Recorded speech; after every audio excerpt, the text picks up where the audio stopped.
Well, good morning. Welcome back to the Broadcast Retirement Network. I'm Jeff Snyder. This is BRN AM for Friday, March 11th, 2022.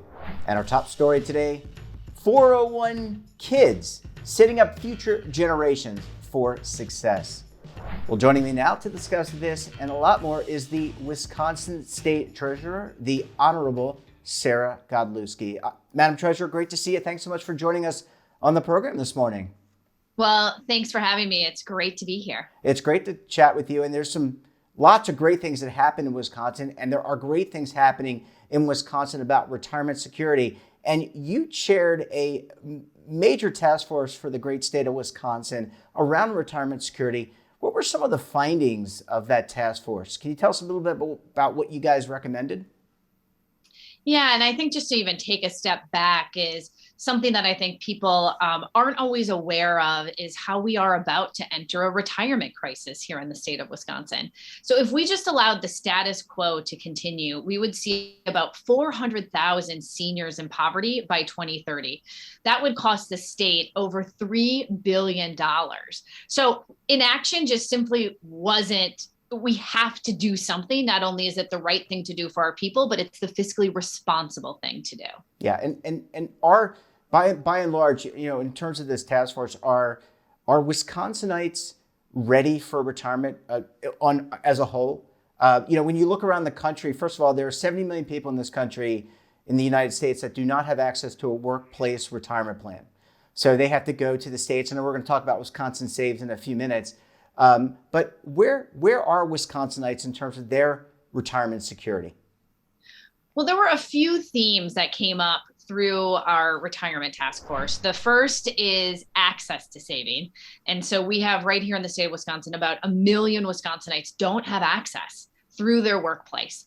And where are people typically saving? It is through a workplace plan. And then the other big thing is that 88% of Wisconsin voters wish they would have saved more, wish they would have saved earlier. And so that was another big theme, is saving early. And then I would say the third big bucket was folks weren't really sure how to navigate the retirement world, whether it was how do they open up a plan, what's the difference between a 401k or Roth IRA, and it becomes sometimes overwhelming, and as a result, that's a barrier for people getting involved. And so our recommendations revolved around access, saving, and information. Yeah, and I couldn't agree with you more. The financial industry, as it's evolved, and it's kind of like a patchwork quilt like most industries, there's lots of jargon, there's lots of decision points, really hard for people to understand. And that's why we've seen states like Wisconsin step up. Let's talk a little bit about Wisconsin Saves, then we'll move into 401 Kids. I hope I'm getting that correct. But let's talk about Wisconsin Saves. What is that program?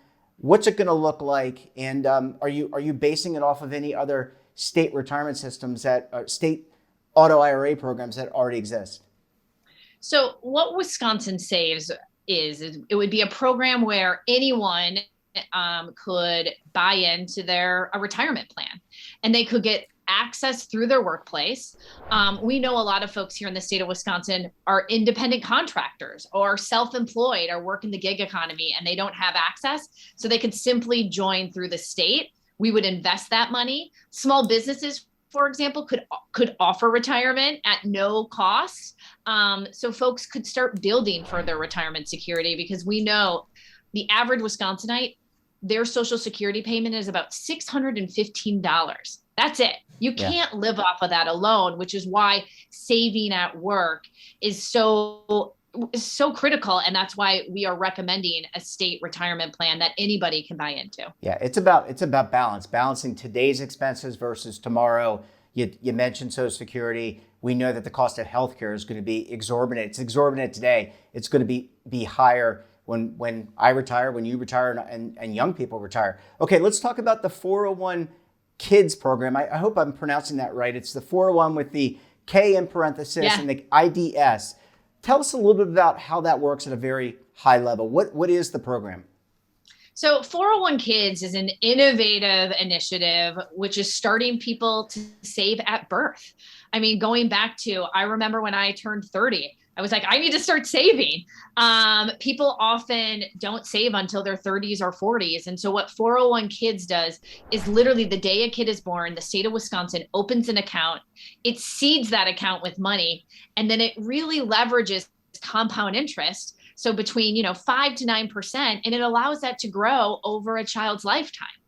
I think what is so important is that this account is giving kids a head start in the retirement security. But not only are we allowing them to use it for retirement security, it follows the same rules as a 401k. So you could use it for college or for first-time home buying or for medical emergencies. But for us, it was all about how do we get people to start saving early? And if the state's going to automatically open an account and start seeding that account, we think it's a game changer for Wisconsinites and families. I mean, certainly getting people in as early as possible. We, in the retirement industry, we often talk about auto enrollment when you join a company into a 401k. This is auto enrollment as soon as you're born. I can't think, well, probably almost as soon as you're born. They got to get you situated, register, you get a social security number, all those kind of good things. But it really kind of gets the ball rolling, as you said. Well, Madam Treasurer, I need to take a very quick break. When we come back, we'll talk more about how 401 Kids will work. You're going to want to stay tuned right here on BRN AM.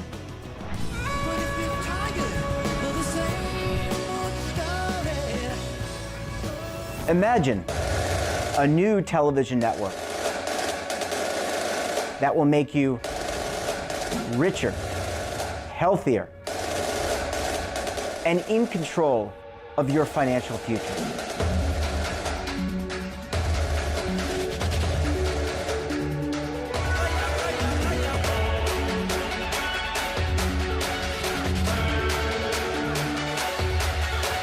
This network is for the policewoman in Nashville, Tennessee, the baker in Dubuque, Iowa, the teacher in Lexington, Kentucky. We want to make the idea of savings and retirement culturally relevant.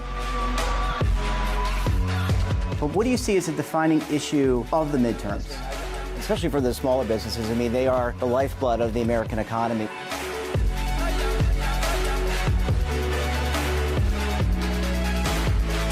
Featuring exclusive interviews, current affairs, and docuseries. 33 years old, you retired early. The philosophy is money only matters if it helps you live a life that you love. But you got to start thinking about retirement as soon as you get in. The Broadcast Retirement Network will drive very high engagement with premium partnerships. So this isn't retirement and savings for your parents or grandparents. This is for all Americans. And we're going to change the way you think about money.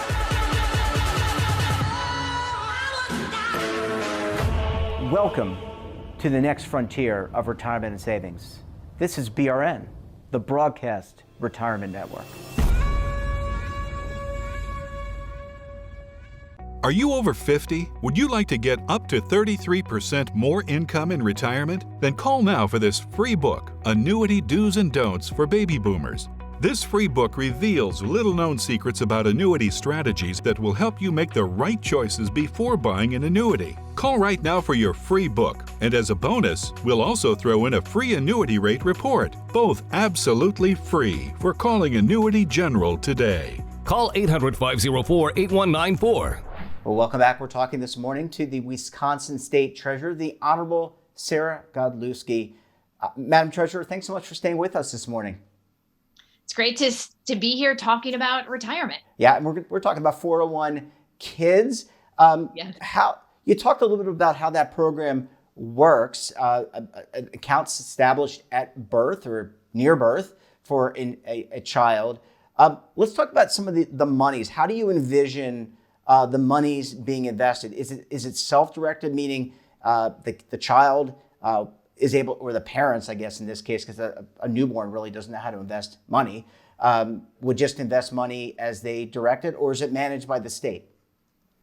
So our for 401 Kids, it's managed by the state. We have one of the best state-run pension funds in the country.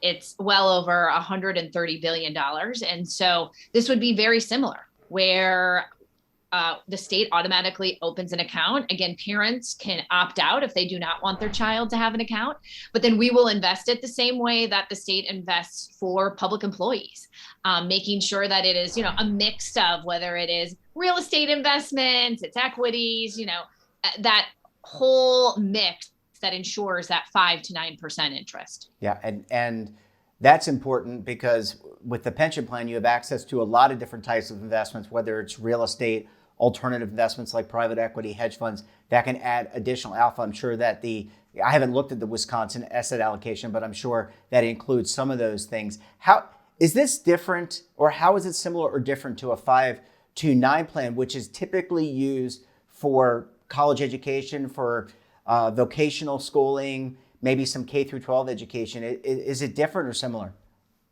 So I would say that the difference between 401 kids is a few things. One is that we are automatically opening these accounts and seeding it.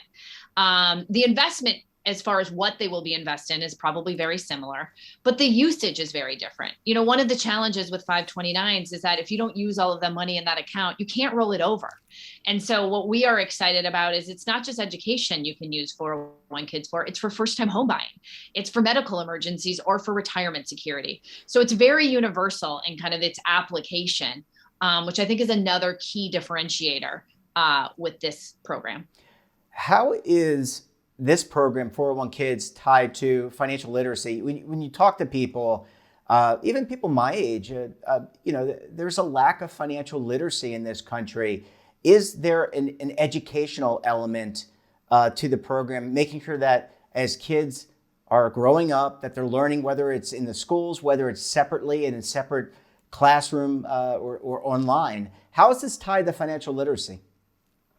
Well, I would say this is another exciting element about 401 Kids is that our state legislature is right now working on requiring financial literacy in our high schools. But something we keep hearing over and over again is that compound interest and investments just seems so imaginary. But with this tool, kids can actually see their own money and how it's growing. And we believe that that's going to encourage kids to save and to continue to save more over the course of their lifetime. And so I think one of the big things is how are we making sure that we're teaching kids to fish?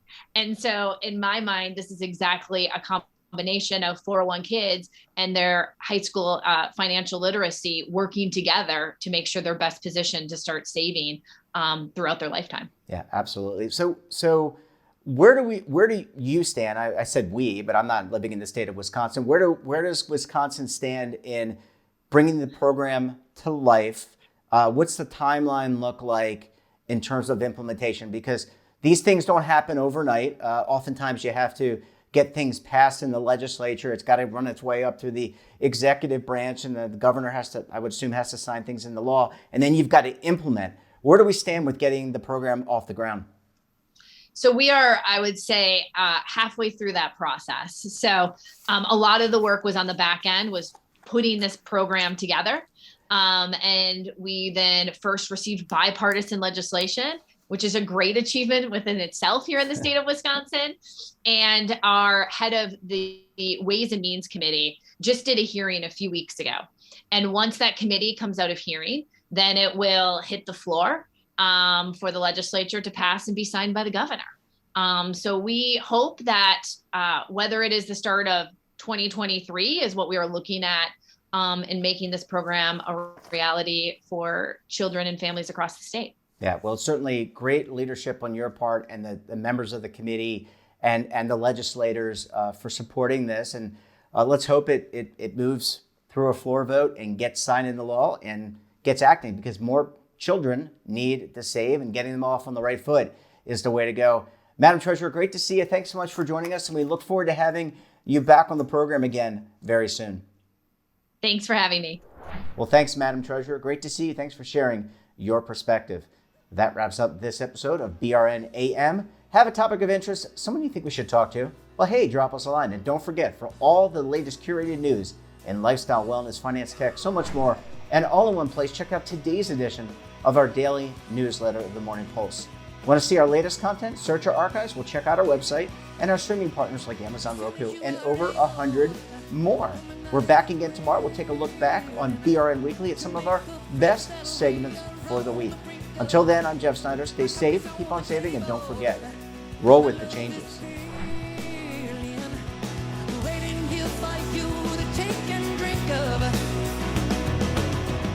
But if you're tired of the same old... Now is your opportunity to co-create content around any topic on the first lifestyle and wellness network. Reach a global audience through our platform and co-own exclusive branded content. All of our programs are available on demand and also as audio-only podcasts, so you can take us on the go. Broadcast Retirement Network, available anytime, anywhere, and on any device. Are you being audited and do you owe the IRS $10,000 or more in back taxes?